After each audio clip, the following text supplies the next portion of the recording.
आज की क्लास में हम सीखेंगे to find ratios in the simplest form. ठीक है, इसके लिए आपको सबसे पहले पता होना चाहिए रेशो क्या होता है। रेशो का मतलब है किसी भी चीज़ को, किसी भी क्वांटिटी को अगर हम फ्रैक्शन में शो करते हैं तो वो रेशो कहलाता है। ठीक है, जैसे कि 2 kg टू 1500 ग्राम। अब इसको हमें किस में करना है? सिंपलेस्ट फॉर्म में। तो 2 kg और ये 1500 ग्राम आपको सिंपलेस्ट फॉर्म में करने के लिए सबसे पहले आपको कोई भी रेशो अगर फाइंड करना है तो सबसे पहले आपको एक चीज़ याद रखनी पड़ेगी कि जो यूनिट है वो सेम होनी चाहिए।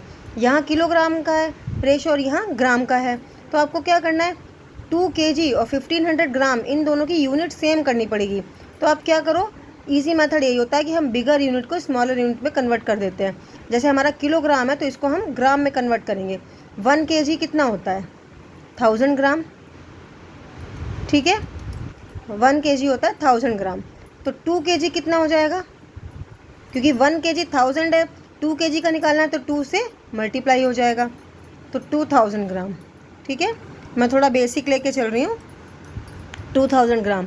अब हम क्या करेंगे? 2 kg की जगह हम क्या रखेंगे? 2000। ठीक है, ग्राम टू 1500 ग्राम। आपको ये चीज़ ध्यान रखनी पड़ेगी, जो वैल्यू जहाँ पे उसको आपको वैसे ही प्लेस करना है।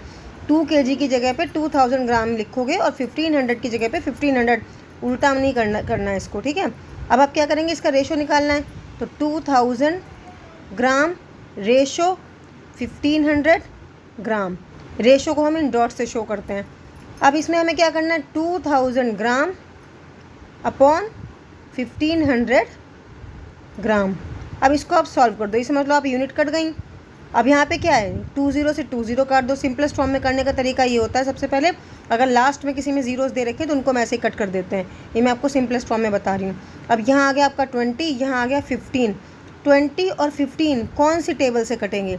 आपको एक ही नंबर की टेबल सोचनी है। जैसे 5 है, 5 4 जा 5 3 जा। ठीक है, तो आपका ऊपर आया 4, नीचे आया 3, तो आंसर आ गया 4:3। यानी सिंपलेस्ट किसी भी रेशो को अगर फाइंड करना है, सबसे पहला स्टेप होता है यूनिट सेम करना। अगर आपको यूनिट सेम दे रखी है तो आपको कुछ नहीं करना है, सीधे उसको फ्रैक्शन में लिखो, फ्रैक्शन में लिख के उसको सिंपलेस्ट फॉर्म में काट दो, वही आंसर आता है। लेकिन अगर यूनिट सेम नहीं है तो पहले यूनिट सेम करो, यूनिट सेम करने के बाद आप उसको रेशो में लिखो, फ्रैक्शन बनाओ और फिर उसको कट करके सिंपलेस्ट फॉर्म में ला के रेशो में लिख दो। ठीक है, अगर कोई भी कन्फ्यूज़न है तो आप मुझसे कमेंट सेक्शन में पूछ सकते हो।